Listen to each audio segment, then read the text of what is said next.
So good morning, everybody. Hello again. I'm Jessica Lewis, and I am the founder of a company called Sculpt Your Life. You can find me very easily by Googling me.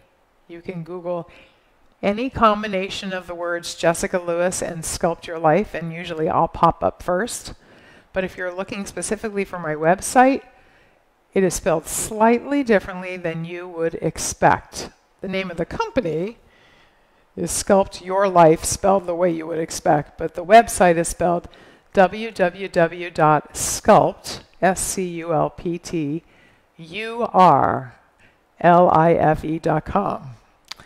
And my work, my mission really, what I've been really driven to do for the better part of the last 2 decades really, is to help people move better and eat better and relax much, much, much better.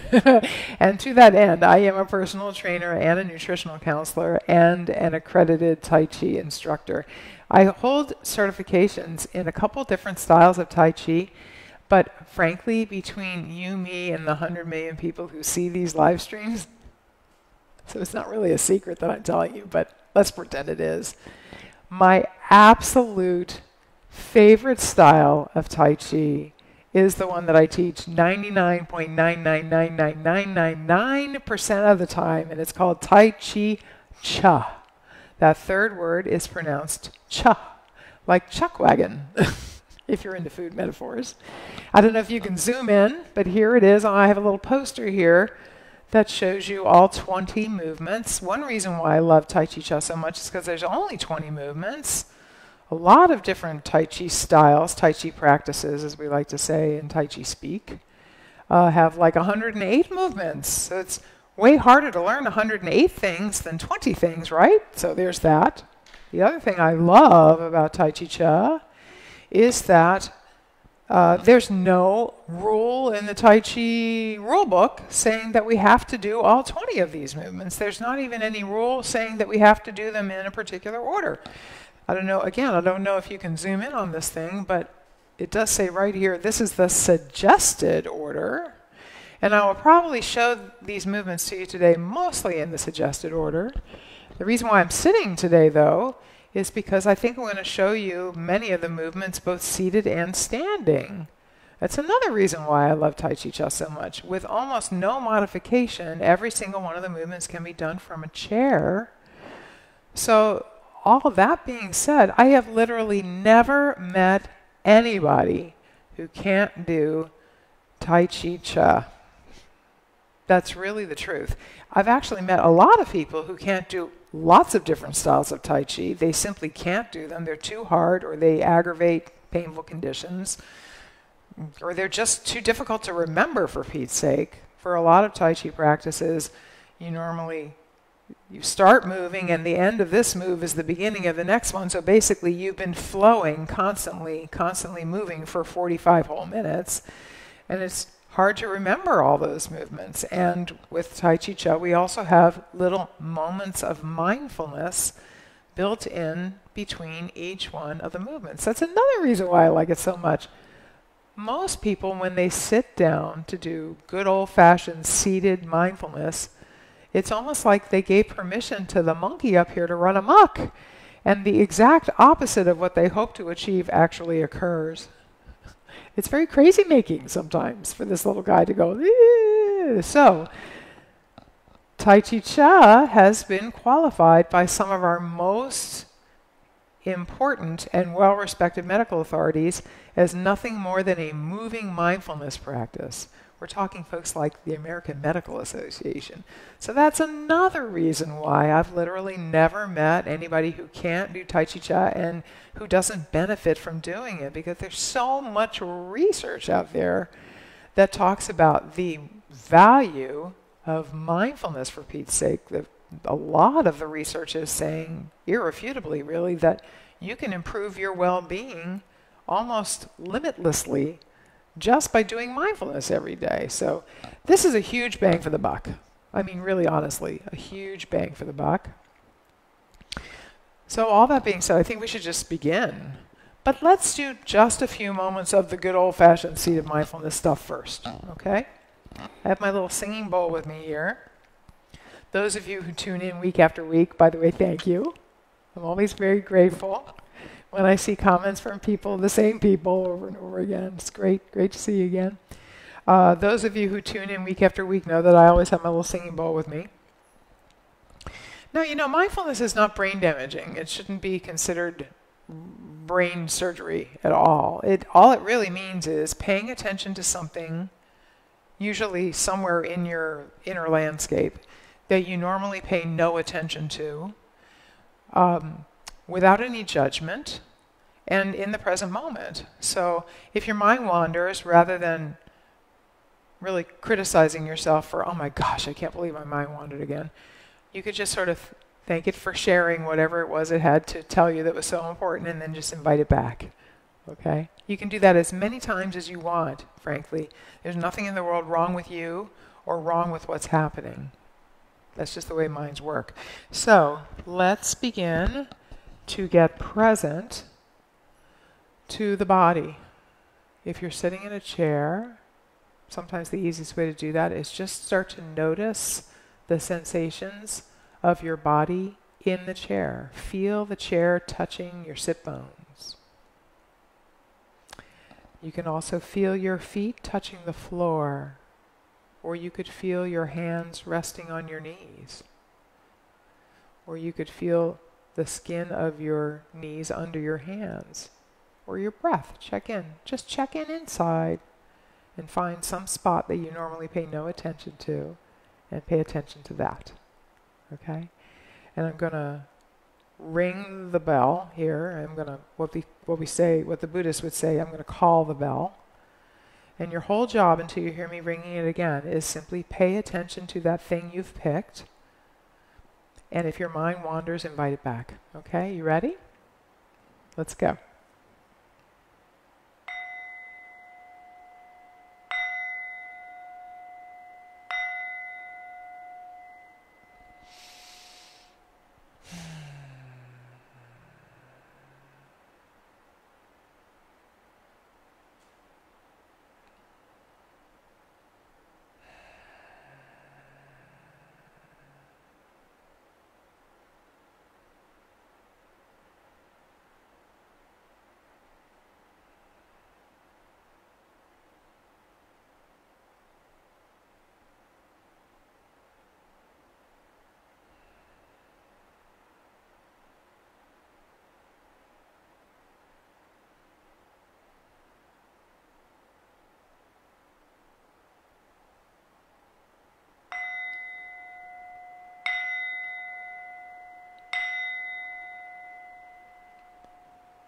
How'd that go? I hope that wasn't too long for you. I could easily spend 20, 30 minutes doing that because I love it. But I didn't want to leave you hanging out there too long. So pick a chair. Let's do a few movements seated, then we'll stand up. And try to pick a chair that's comfortable enough for you to sit up. In other words, rather than slouching back against the chair, I want you to be in charge of your own spine. The best way I can describe this is, you know how when you have a helium balloon, if you let go of the string, it will float up into the stratosphere and never stop, right? But if you let a little helium out of the balloon, it'll just hover. It'll just hover over the ground. And then the string just hangs down from it. Very straight, usually. Okay? So I want you to either find a chair that's comfortable enough that when you're sitting fully back, you can just let your head be that weightless, hovering, slightly less helium balloon, and let your spine just hang down from it. Okay? Or if you don't have a chair that feels like that when you're sitting fully back, sit a little farther forward on the chair so that you're safely in the chair. But again, you're in charge of your own spine. The spine is just hanging down from your head. All right? So just check in with your inner landscape there for a moment and just feel the sensations of your probably very straight and relaxed spine just hanging down from the base of your skull. right? Now, notice the sensations of your sit bones touching the chair. You know how when you sit in a chair so long, you start to get pain in your butt, right? And the reason why that is, here's my little model of the human pelvis.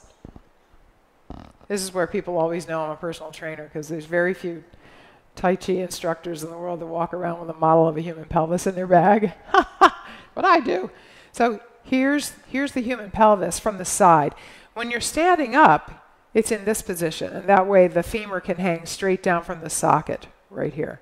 But when you're sitting down, you're in this position.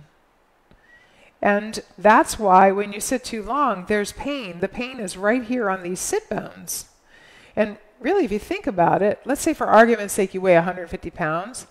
That means if your upper body weighs 75 pounds, right? Yeah, that's right? Yeah, 75 pounds. You got 75 pounds of pressure all coming down to these 2 points. No wonder that gets a little uncomfortable when you sit there for a while, right? But here's the thing. Notice they're curvy. They're curvy. And here's the flat chair.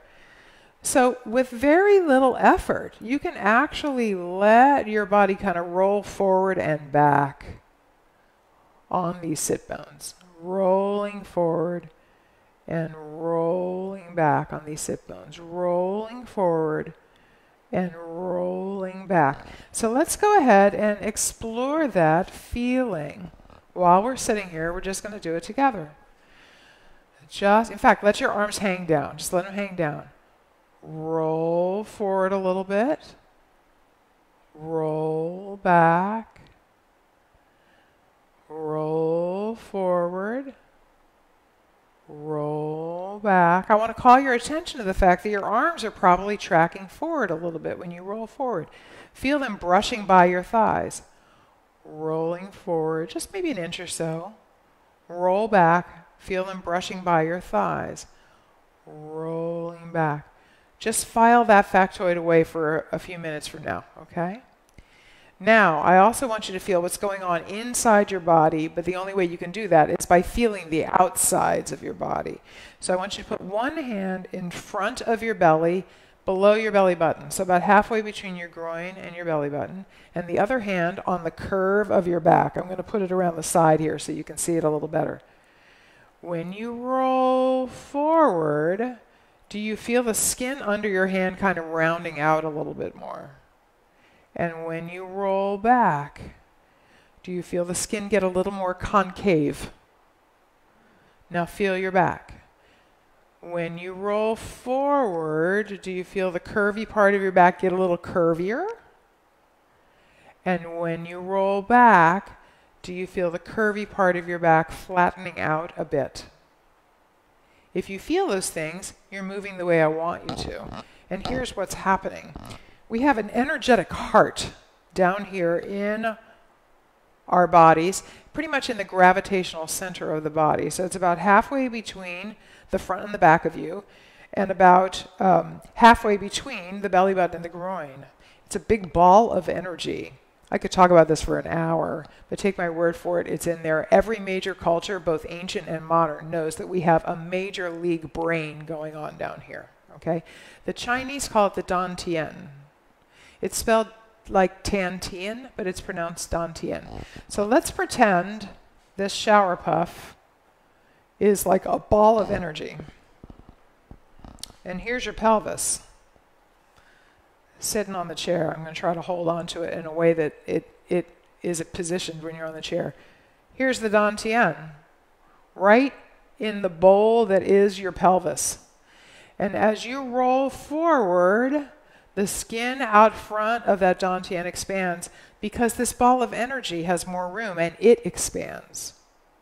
And when you roll back, the skin in front of your Dantian contracts a little bit because the pelvis ticks back up and the Dantian contracts. So that's really what's happening when you're sitting in the chair and rolling on those sit bones. The Dantian is expanding and contracting. And so what you're feeling under your hands is that expansion and contraction, and expansion and contraction. And if you don't feel it, fake it till you make it, and just notice the sensations of the skin under your hand. Feel it rounding out a little bit as you move forward and going a little bit concave. Feel the skin under your back hand. Feel your back getting a little curvier when you roll forward and a little flatter when you roll back. You might even feel your whole torso getting a little bit taller when you roll forward because the groin tips down. Feel yourself growing taller in the chair without your head actually rising up. And then when you roll back, feel yourself getting smaller in the chair because the groin tips back up and the space between your groin and your head actually gets shorter. Okay. Sorry to preach, thus endeth the lesson. Let's do some Tai Chi Cha. Let's do rocking motion, the first movement in the chair. Just let your hands hang down. And as you roll forward, let the hands float up to mimic the expansion of the dantian. And as you roll back, let your hands float back to mimic the contraction of the dantian. And rolling forward. And rolling back. Or here's another way to look at it. Rather than mimicking what's happening in the dantian, how about this? Tell yourself the story that the reason why your arms are moving up is because the dantian, your energetic heart, is expanding. And the reason why your hands are moving back is because it's contracting and it's pulling them back. If the dantian is truly, really in charge of the body, and every ancient and current culture does believe we have a very important little brain down there in our guts, then simply let it call the shots of every part of your body during Tai Chi Cha. Go ahead and allow it plenty of room to expand and give it time to contract and let it move the rest of your body around.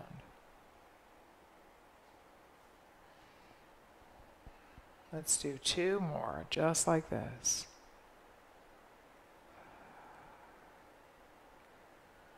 And last one. And we're just going to let the hands float down to the thighs or the knees. And we're going to rest here for a moment. When you're doing seated Tai Chi Cha, this is how we rest in between the movements. This is our little mindful moment right here.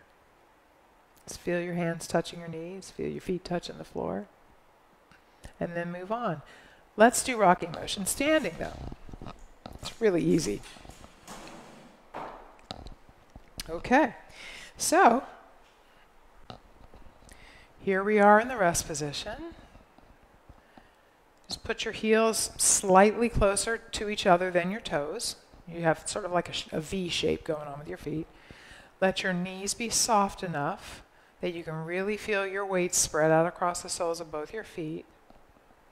You'll be more mindful of everything that's going on in your body if you start from a position of really feeling your feet touching the floor. Let your elbows be soft enough that you can rest your hands energetically on the floor without any effort. And since I'm facing you, I'm going to mirror you. You want to step out with your left leg, and the easiest way to do that is let some of your weight kind of ooze into your right leg so you can step out with the left without any effort. You're going to turn the toes forward because it's going to be easier to rock back and forth when your toes are facing forward. We're going to send our weight back, and the easiest way to do that is let the knees move backwards and lengthen and put the hands back here. And then we're just simply going to flow forward and flow back. And flow forward and flow back. And I'm going to turn sideways so you can see a different view.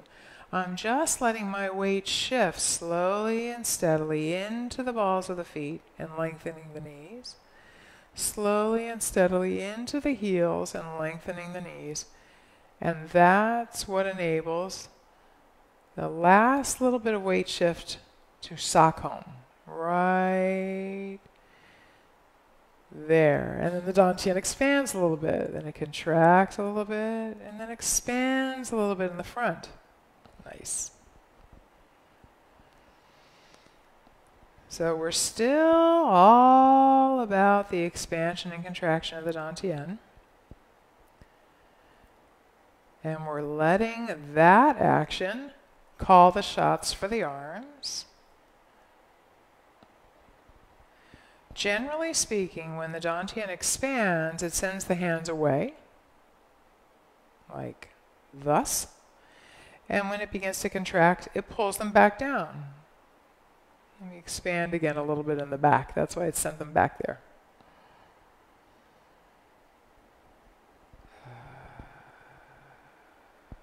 I'm going to face you so we can finish this up. We're going to do 2 more all together. This is 1. And on the last one, we want to head back the direction we came from. So we're just going to float up and float down. Just feel your body at rest for a moment. Nice. So those of you that have been here week after week after week probably remember you already know, so therefore you remember that pretty much the first half of the 20 movements, 9 of the 10 first movements have a pronouncedly forward-back aspect to them. The one I just showed you is both forward-back and up and down, but most of these 10 movements are simply forward-back. So I'm going to do 1 or 2 of them in the chair, and then 1 or 2 of them standing, and then we're going to go to the side-to-side stuff, okay? All of the forward-back movements from here down are exactly the same. The only thing that changes is the hands. But the one thing the hands all have in common is no matter which Tai Chi Cha movement you're doing, doesn't matter of any of these 20, there's always some circle that's being generated with the hands. The hands are creating some sort of circle in the air.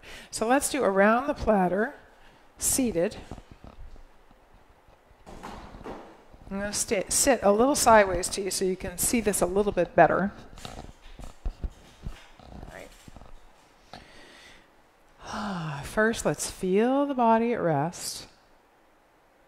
Remember, your head is just a weightless balloon. The spine is just hanging down. Right? If you were standing, you would have 1 foot out. So we're going to start by placing the left foot out, just like an inch or 2. It's mostly a metaphor when you're seated. You're really not going to do much with the feet, but this will help you remember which direction your hands will flow out over the platter, okay? You're going to put your hands up in the back of the platter. Remember, there's a big, round, invisible platter directly in front of your heart center now. So you're going to put your hands in the back of the platter. I always like to think of, there's a ball of energy underneath each hand. Here, let me see if I can show you what I mean here. About the size of the shower scrubby, and the balls are sitting on the platter. That helps my wrists be in what we call an open position. More energy will flow up and down my arm meridians when my wrists and fingers are in an open position. So here we go. We're going to do around the platter. Let your body just roll forward very gently over those sit bones and roll back. Remember, the surface of the sit bones is curved. It's very easy to allow a curved object to roll forward and back on a flat object. The flat object is the chair. So feel the expansion of the dantian, sending the hands away from it, and the contraction pulling them back. We're going to do 2 more here.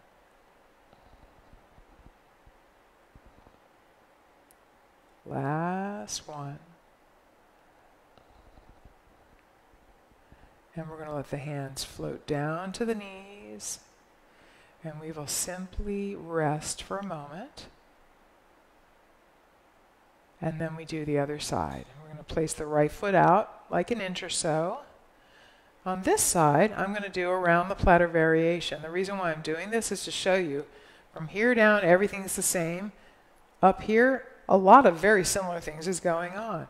So we're going to begin to move just like we normally would, but right here, it's as if we're suddenly holding a single ball between the palms, about the size of that scrubby, and just letting it drop off the front edge of the plate. Feel the expansion of the dantian and the contraction. The expansion sends the hands away, and the contraction pulls them back.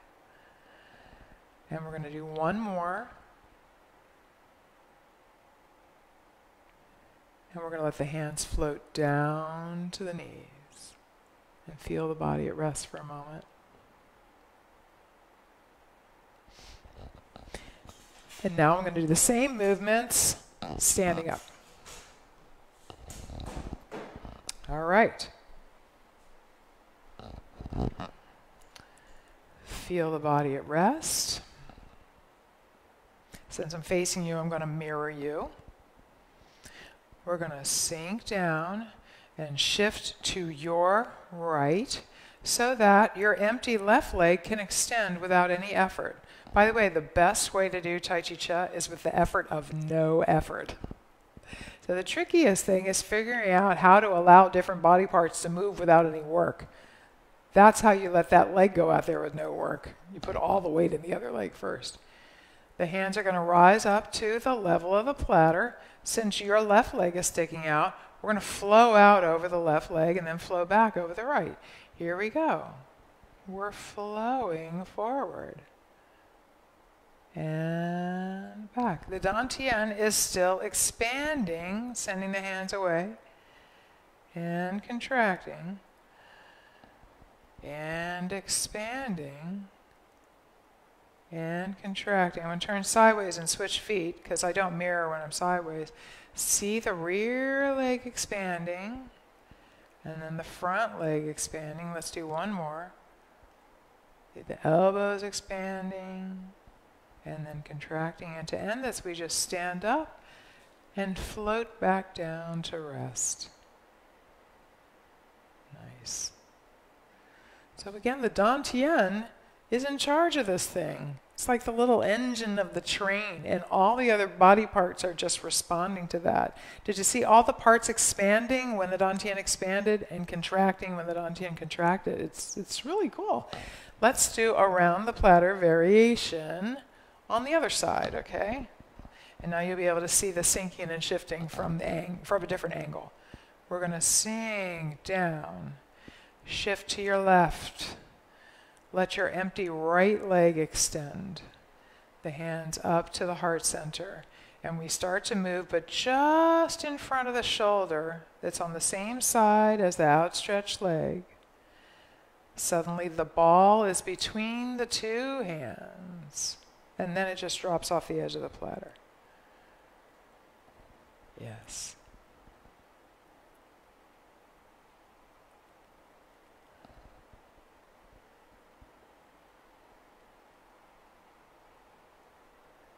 I'm going to turn around so we can do it the other way. I want you to see both angles.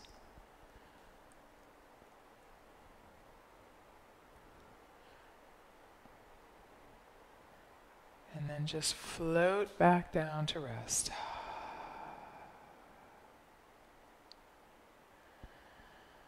I'm going to do 2 more movements, one seated, one standing. You can decide probably already which one you like better, seated or standing. Or depending on how you're feeling on any given day, you can mix it up. Okay? Some people like to mix it up. I'm going to do bass drum. Seated, I'm going to do push-pull standing, okay? So I'm beginning simply by feeling my feet touching the floor and feeling my body in the chair. I'm going to place my left foot out just an inch because we normally start with the left foot out. My hands are going to come up to about chest height, about shoulder width apart, palms facing each other. And as my dantian expands, I'm going to let my fingers trace around the outside edge of a bass drum that I am envisioning is suddenly, magically strapped to my shoulders, just like I were in a marching band.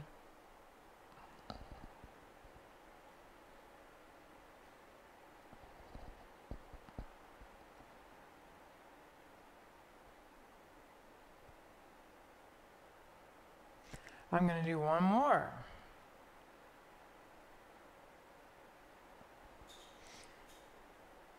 Floating back to rest. And let's do the other side. Right foot goes out just an inch or so, and here we go.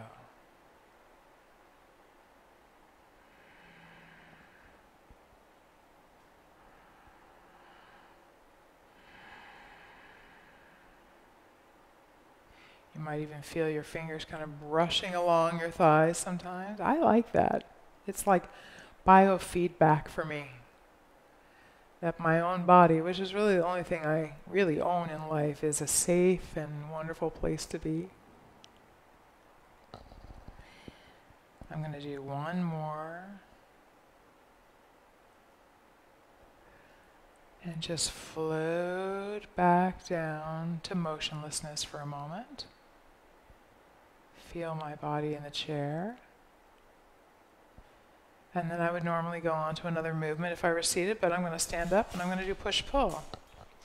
Now, most Tai Chi Cha movements are done either in a series of 9 or in 3 sets, which often adds up to 9. I'm kind of zooming through a lot of the movements today because I want to give you a good primer, an overview of the similarities between the seated and the standing practice. So if you're doing all these movements on your own, and by the way, on my website I have a complete silent standing practice. It's mirrored, by the way, so if I move this hand, you would move your left one, right? And I have also a complete silent seated practice, which is not mirrored because I'm sitting angled to the camera. And I also have all the movements broken down into chapters. So if you want to do a deep dive on this stuff, you can do it very easily and for free anytime on my website. Okay, so here we go. We're going to do push-pull. Sinking down and shifting over to your right. So the left leg becomes so empty it can simply extend with no effort. And the hands rise to shoulder height, palms out. And as we flow forward, the hands float forward. And as we flow back, the hands float back.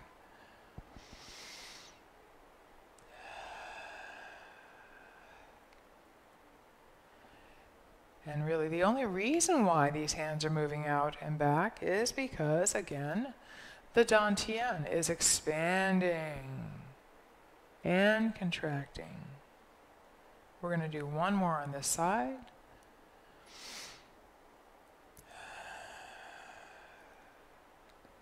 Flowing down to rest. And then the other side.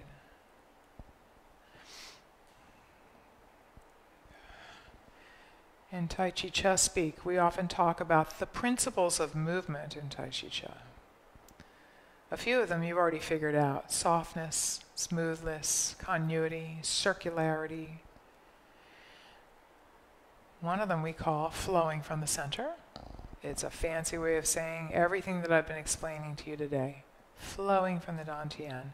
Let's do one more.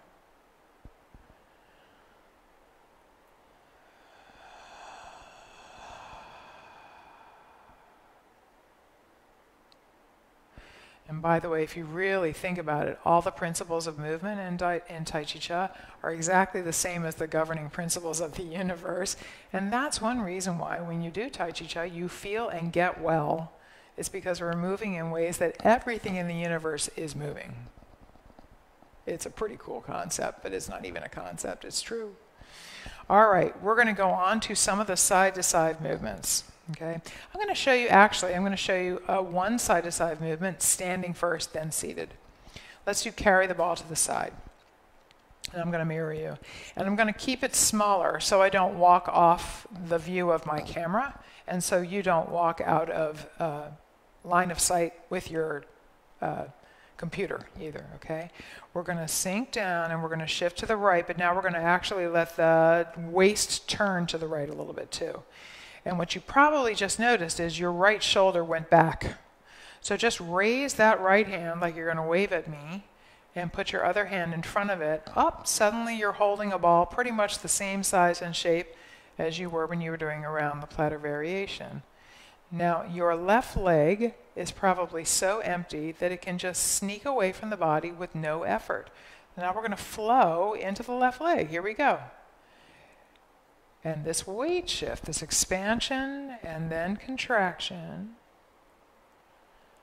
and then expansion and contraction. I'm going to do 6 rotations. It's causing the whole body to go along for the ride.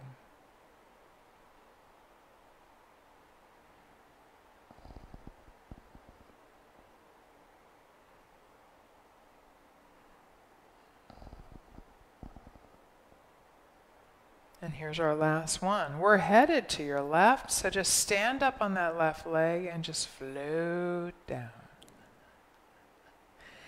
We're going to go back again the same way we got here. Here we go. Sink, shift, and turn. Raise the back hand, put the other hand in front of it. Let your empty right leg go out now, and here we go.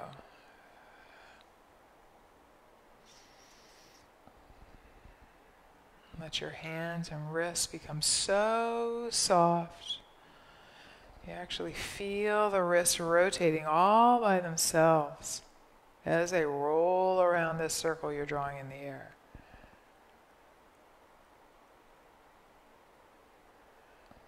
Last one. Just stand up and float down. Nice. Let's do it seated. I'm going to face you this time. I think you're going to see a little bit more this way. When you're doing seated Tai Chi Cha, side-to-side movements, rather than twisting in this part of your body, which actually doesn't have a lot of possible degrees of rotation, believe it or not, you're going to, again, remember that semi-weightless balloon, or the helium balloon that's lost some of its helium, right? It's just hovering. And the string of your spine is simply hanging down. What we're going to do with it now is we're going to turn it and turn it. We're going to rotate it, and rotate it in the chair. So basically, from your sit bones to your collarbone,